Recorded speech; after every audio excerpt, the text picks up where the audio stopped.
this side and back. Welcome back to my channel. My name is Tokika Uzuru, also known as Toki, and today we're going to be continuing our tea series, Tea with Toki. And once again, I don't have tea. So in the last video, we were talking about a lot of tea that had caffeine or caffeinated teas. And today I'm going to start with the long list of herbal teas. And how we're going to start the herbal part is I'm going to give you 4 different types of floral herbal teas that you can go ahead and start off with. So it's like a starter pack. I dropped it. So without further ado and more ranting, let's get into teas. The first floral herbal tea that we're going to be talking about is rose tea. And when I say rose tea, I mean rose petal tea, not rose hip tea. They're 2 different types of teas. Now the rose itself is a woody perennial flowering plant. It can be erect shrubs, climbing, or trailing, with stems that are often armed with sharp prickles or thorns. Its lifespan is 7 to 8 years, and they come in an array of colors, some natural, some not. It's connected or symbolic of the heart chakra and love. Its taste has a range from bitter to sweet, depending on what type of rose you have. And now let's get into the tea part of it. So of course, if you get 100% rose petals with no added teas, it's supposed to be caffeine free. But rarely ever do you end up seeing rose tea without some sort of black or white tea. It's supposed to hydrate your body, which also aids in weight loss. Is rich in antioxidants that help neutralize free radicals. And specifically, rose hip tea is high in vitamin C. So now we get to the metaphysical properties of rose tea, in which, depending on the rose color that you get, will show you what type of metaphysical properties you will end up with. Overall, rose tea has the metaphysical properties of healing and balancing the heart chakra and love, which is the reason why it's connected to the heart chakra. But I will give you the color correspondences for the different colored roses, if you would like to use those when you go ahead and make your own rose tea. So red, of course, bold, classic, beauty, passion, and romantic love. White is innocence, purity, new beginnings. Mainly, white roses are used for funerals, weddings, and religious practices or religious occasions. Yellow, platonic friendship, cheer, joy, and caring. Pink, admiration, gentleness, dignity, and elegance. But a paler pink would mean grace and sweetness, and a deeper pink would mean gratitude. Orange, fascination, passion, enthusiasm, attraction, and desire. Peach colored, which is technically a lighter shade of orange, or like orange and pink mixed together.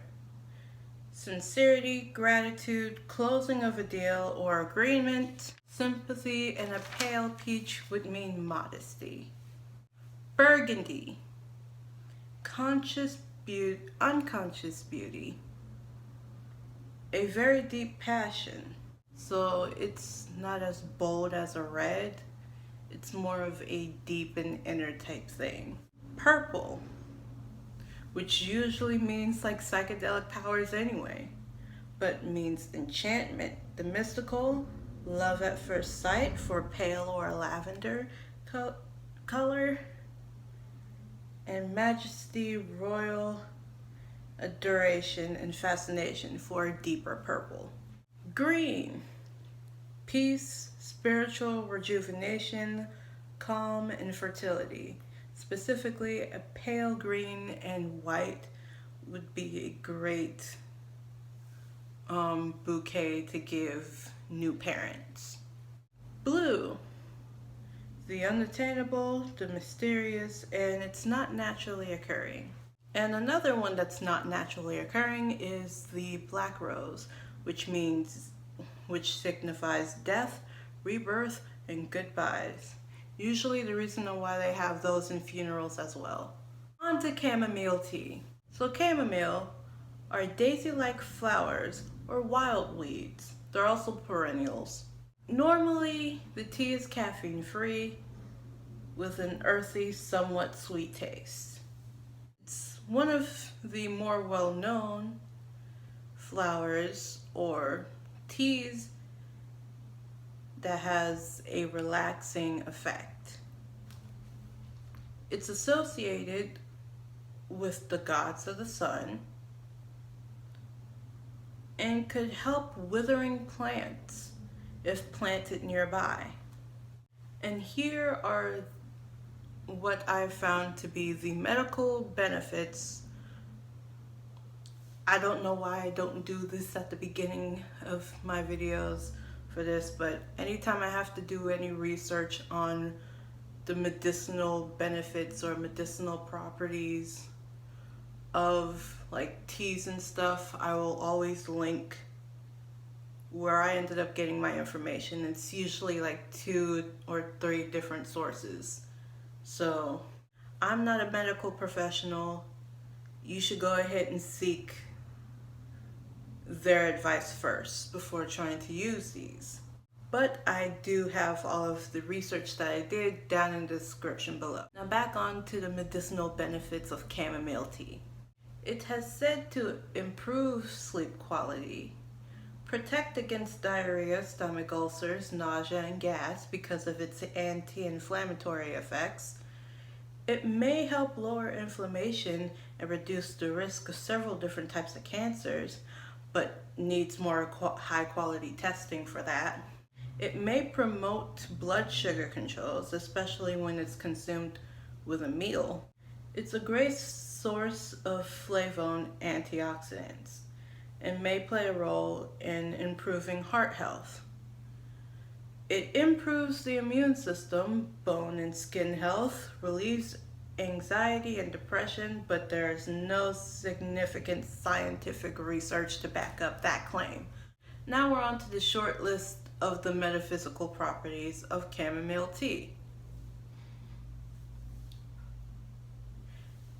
It has masculine energy. Its element is water. It's usually used for sleep or meditation, and it's a symbolism for good fortune or good luck.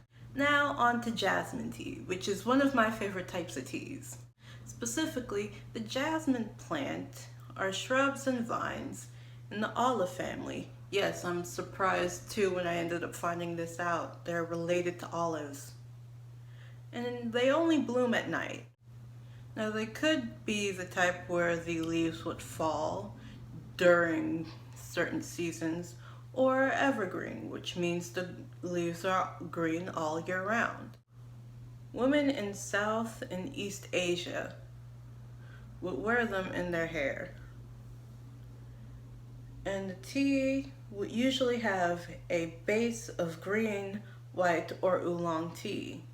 So depending on the base tea that they have, again, either green, white, or oolong, you have the metaphysical and medicinal benefits and properties respectively of the base tea as well as the jasmine tea. But for now, we're just going to be talking about the medicinal benefits of just jasmine tea or jasmine with green tea with jasmine, which 100% jasmine tea, no green tea added, would have no caffeine, hence why it's an herbal, and tastes exactly how it smells. That's the only way I would be able to explain that one. So its medicinal benefits would be high in antioxidants, and reduces heart disease risks. It's supposed to help speed up metabolism, but I think that's mostly the green tea that's in it. Prevents bad cholesterol from oxidizing and potentially clogging your arteries. May help protect against tooth decay and bad breath. May help keep you alert and vigilant, but again, that's usually with the green tea and caffeine. May improve short-term memory and any added benefits of whatever base you use. Now, its metaphysical benefits or uses is a bit of a longer list than rose, but it's a lesser known relaxing herb or flower. It has feminine energy. It would also have any of the moon's metaphysical properties because it's called Queen of the Night or Moonlight on the Grove. And then there would be happiness, love, money, and prophetic dreams. Prophetic basically means like fortune telling or a bit of a warning. And last but not least, lavender, which is actually in the mint family. One of the more recognizable scents. It is the scent that started the entire study of aromatherapy. It is native to the Old World and found in Cape Verde, the Canary Islands, from Europe across to northern or eastern Africa, the Mediterranean, Southwest Asia to Southeast India. And it would be a perennial in many areas if it has good drainage. It repels fleas, moths, and mosquitoes, other bugs, but I put etc. so. And they are small evergreen shrubs with gray-green, grayish-white. Oh, I didn't finish that. Stems, that's why I forgot to write down.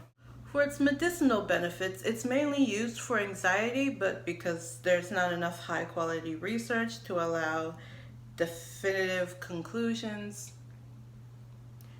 make of that what you will. But its metaphysical properties would be overall spiritual healing, happiness, calmness, love, peace, the third eye chakra, sleep, feminine energy, and beauty. So that's just 4 floral herbal teas that you can go ahead and try for yourself. I recommend specifically chamomile and jasmine. However, jasmine happens to be an aphrodisiac, so yep. I won't be doing my tea series for a while because it is almost Spooktober and I gotta get started on doing research for Halloween. However, I will also be working on my next Disney versus Origins, which will be Hercules. Other than that, I'm done with this video. And now it's time for me to do the stereotypical YouTuber outro, where I, as a stereotypical YouTuber, would ask you to do the following. Please like, share, subscribe, hit the notification bell. I just moved my hair into my face even more to make sure that you are notified of when I post. Comment down below any other types of herbal teas you will want me to go ahead and talk about, or what you think I'm going to talk about during Spooktober. And I will see you in the next video. Spooktober awaits. But until then, Tokika out.